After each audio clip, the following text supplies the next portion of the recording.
Hola, hola. La pregunta de hoy, como siempre, buenísima. ¿Cuál puede ser una diferencia entre la Biblia dice y Jesús es? Súper clave. Porque a veces nosotros tomamos esa bandera, ¿no? La Biblia dice, ya como si fuera la última palabra. Y lo que nosotros estamos viendo es que una cosa es la Biblia, y otra, que es la palabra inspirada por Dios. La Biblia es la palabra inspirada por Dios. Y otra cosa es la palabra de Dios, que es Jesús. Totalmente diferente. Entonces, cuando leamos un texto bíblico en cualquiera de nuestras religiones, de cualquiera de las Biblias, tenga más libros o tenga menos libros, no interesa.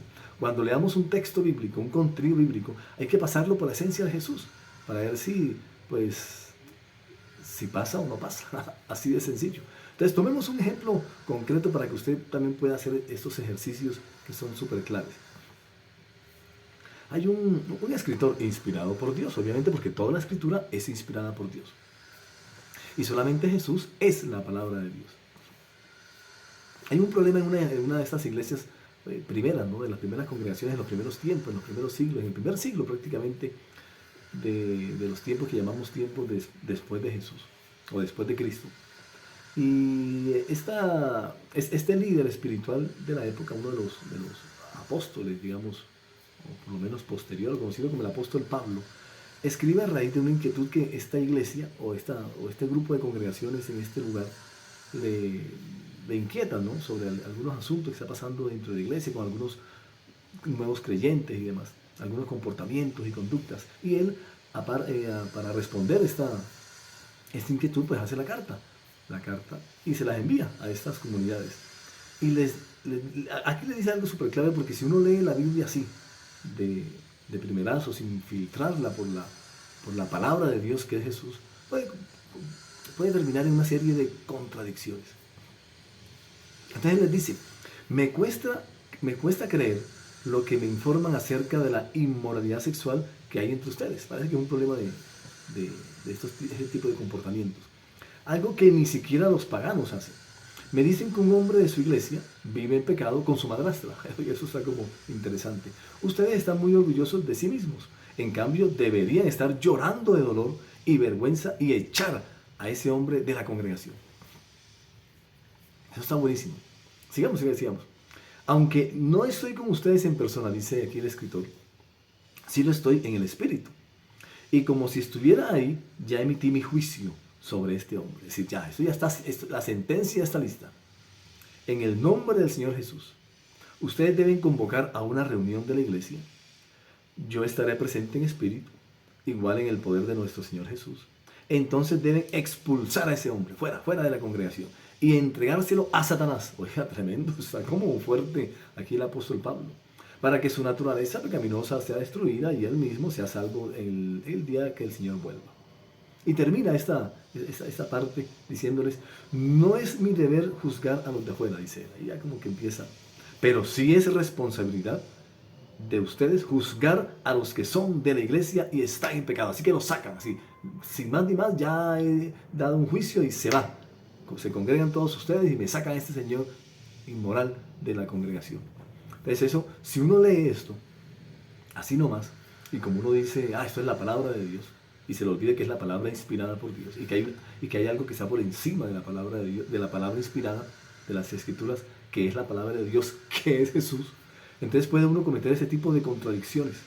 Y es que uno puede decir, no, la Biblia lo dice, por lo tanto, cuando en nuestras congregaciones encontremos a alguien, congregación de cualquier denominación, de cualquier religión de estas que conocemos como religiones occidentales, alguno de nuestros creyentes, miembros que se congregan, hacen este tipo de actos, pues se va, porque aquí dice la Biblia que se va, así, sin contemplaciones. Emitimos un juicio, nos unimos entre todos los líderes aquí, los que llevamos más tiempo, y los sacamos, fuera, se va. Entonces la inquietud aquí es, esto que vemos aquí, en esta reacción de este hombre, de Pablo, es la esencia de un hombre que ha recibido los fundamentos de la gracia de Dios, pero aún no sabe bien cómo dinamizarla en sus relaciones con los demás. Entonces aquí la pregunta es clave. Esto que acaba de hacer Pablo compagina con la esencia de Jesús, súper clave. Toda lectura que hagamos de las Escrituras, o de la Biblia, o de la palabra inspirada, toda lectura debemos pasarla por la esencia de Jesús. Porque la pregunta de hoy es, ¿cuál puede ser una diferencia entre la Biblia dice y Jesús es? Súper clave. Pues miremos la esencia de Jesús para ver si este comportamiento, esta reacción que acaba de hacer Pablo, compagina con la esencia de Jesús y si nosotros debemos tomarla entonces como un ejemplo o simplemente como algo que es una reacción personal de él y que no concuerda con la esencia de Jesús. Tremendo, ¿no? Está Jesús ahí en uno de sus grandes sermones, de los tantos que hacía públicamente, en cualquier lugar, ¿no? Él podía estar en la sinagoga, en el templo, en el mar, en el río, en el lago, en cualquier lugar, porque tenía claro que pues ya no hay un sitio especial, ¿no? Y él tajantemente dice, escuchen, es súper clave, miren la esencia de Jesús. Jesús dice, no juzguen a los demás, así, sencillo, directo. Y no serán juzgados, pues serán tratados de la misma forma en que traten a los demás. El criterio que usen para juzgar a otros es el criterio en el que se les juzgará a ustedes. ¿Y por qué te preocupas tanto por la astilla en el ojo de tu amigo cuando tú tienes un tronco en el tuyo? Tremendo. Es decir, siempre que uno va a criticar al otro, Jesús está diciendo, la esencia de Jesús le dice a uno es, hey, tu pecado es peor que el pecado que tú quieres resaltar del otro. Tu equivocación es mayor que la del otro. Eso es lo que siempre, esa es la esencia de Jesús. Es una autocrítica. La esencia de Jesús parte de la autocrítica. Te dice, ¿cómo puedes pensar en decirle a tu amigo, déjame ayudarte a sacar la astilla de tu ojo, cuando tú no puedes ver más allá del tronco que está en tu propio ojo? Y le dice, hipócrita, primero quita el tronco de tu ojo, después verás lo suficientemente bien para ocuparte de la astilla en el ojo de tu amigo. Tremendo. Entonces, aquí es importante, porque en Jesús no juzgamos. Pues eso hace parte de su esencia. Es decir, el no juzgar es un elemento de la esencia de Jesús. Es decir, que si tomamos la reacción del apóstol Pablo, miramos que no compagina con la esencia de Jesús. Y así debemos hacer nosotros con cualquier lectura, con cualquier contenido bíblico. Lo leemos, pero hasta que no veamos que case, que empate, que compagine con la esencia de Jesús, pues no lo predicamos. No lo tomamos como una guía para nuestra vida, no lo enseñamos, porque puede ser peligroso y puede terminar en nosotros produciendo actos contradictorios a la esencia de Jesús, que es lo que nos interesa realmente. Porque por encima de todo está es el mismo Dios, así de sencillo. Entonces, en Jesús, cuando usted y yo estamos en Jesús, como estamos en Jesús, pues no juzgamos, sencillamente no juzgamos. Así hayan escrituras en la Biblia que digan, como esta de Pablo, que hay que sacarlo, hay que echarlo fuera, mejor dicho, no más, este señor aquí me lo sacan, fuera, fuera. Por más que diga eso, yo debo tener el control en Jesús y no perder la esencia en Jesús y decir, no, lo siento mucho, pero en Jesús no juzgamos. Y por encima de cualquier contenido bíblico está la esencia de Jesús, porque es el que ahora vive en nosotros. Ahora Jesús es en nosotros y nosotros en Él. Y como para darle sentencia a esto, en una de las tantas conversaciones que tuvo Jesús con líderes de su religión, con líderes de aquella o que hacía parte de su estructura religiosa, porque Jesús nació en una religión, vivió en una religión y murió en su religión. Pero siempre lo que tenía claro, lo que hay que ver en esta vida de Jesús es que, aunque iba cumpliendo su religión, a la vez se iba soltando de ella para que su mensaje pudiera ser universal y no estuviera adscrito a ninguna religión, que es súper clave. Que el mensaje de Jesús no es un mensaje específico de una religión, es un mensaje universal, que no puede estar atado a ninguna religión. Y en esa conversación con este líder religioso de la religión judía, de la religión a la que pertenecía Jesús, Jesús le está tajante y le dice, Dios no envió a su Hijo, escuche bien, Jesús le está hablando ahí con este líder religioso y le dice, Dios no envió a su Hijo al mundo, a este mundo, para condenar al mundo. Súper clave, es decir, Dios no me envió a mí, está diciendo Jesús, para condenar al mundo, sino para salvarlo, pues por medio de su Hijo. Entonces, es importante que nosotros tengamos claro que uno de los tantos elementos, un elemento de la esencia de Jesús, no es juzgar. El juzgar no hace parte de la esencia de Jesús. Cuando usted y yo tomamos actitudes como la de que tomó aquí el apóstol Pablo de juzgar, nos salimos de la esencia de Jesús. Suena duro, pero es la realidad. Por encima de Jesús no hay nadie, ni siquiera al mismo nivel de Él. Ni siquiera las escrituras, ni siquiera la Sagrada Escritura están al nivel de Jesús. Jesús está por encima. Él es mayor que las escrituras. Por eso hay que leerla con cuidado, con sigilo, para no cometer ese tipo de contradicciones como la que cometió Pablo y que nosotros por imitarlas podemos terminar haciendo lo mismo y saliéndonos de la esencia de Jesús.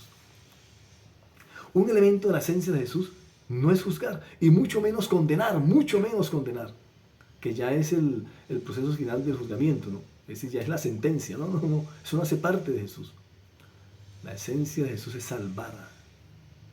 Por eso Jesús no rechaza al mundo desobediente, sino que se acerca al mundo desobediente, se acerca a este mundo. De tal manera amó Dios al mundo que envió a su Hijo, es decir, se acerca, el reino de los cielos se ha acercado, es Jesús el que se ha acercado al mundo. Entonces, aquí hay una pregunta clave, ¿no? Y es, ¿debe Jesús, escuche bien, hemos leído una actitud de Pablo ante una situación en una iglesia específica, en una congregación específica en esos tiempos, y una respuesta de él de cómo hacer, de cómo hay que hacer con esa persona, hay que sacarla, hay que juzgarla, hay que reunirnos y echarla, ya, no más, fuera de la congregación, no hace parte de nosotros. Su cuidado. ¿Debe Jesús someterse a esta actitud particular de Pablo? Responda, por favor. ¿O debe Pablo, o cualquier lectura bíblica, en este caso, debe Pablo someterse a la esencia de Jesús? Pues sencillo, obvio. Cualquier contenido bíblico debe someterse a la esencia de Jesús. Si no compagina con la esencia de Jesús, es necesario que lo soltemos porque corresponde a una verdad pasada, una verdad anterior al Hijo de Dios. Y tomar actitudes pasadas o anteriores a Jesús pueden ser peligrosas porque pueden ser contradictorias a la esencia de Jesús, como le pasó aquí a Pablo, que por más que tenía la gracia, entendió la gracia y le dieron los elementos estructurales de la gracia de Dios, lo que es el amor inmerecido de Dios para todo el mundo, con todo eso se escachó, se salió de la esencia de Jesús. Así hay que leer las Escrituras con mucho sigilo. Jesús es mayor que la Biblia. Es que nos hemos acostumbrado a creer que la Biblia o Escrituras es la máxima expresión de Dios, pero no. Jesús es la palabra de Dios. Jesús es la máxima expresión de Dios. Ahora sí, a leer la Biblia, pero compaginándola con la esencia de Jesús. Entonces, ¿cuál puede ser la diferencia entre la Biblia dice y Jesús es? Pues, ahí hay un ejemplo para que usted pueda responder. Y ahora cada vez que haga usted lectura de la Biblia, del contenido bíblico de su Biblia, haga usted el ejercicio de, venga, eso que estoy leyendo compagina con la esencia de Jesús. Tremendo. Recuerden que toda lectura que hagamos de la Biblia debe someterse a la esencia de Jesús. Eso hace parte del vínculo perfecto.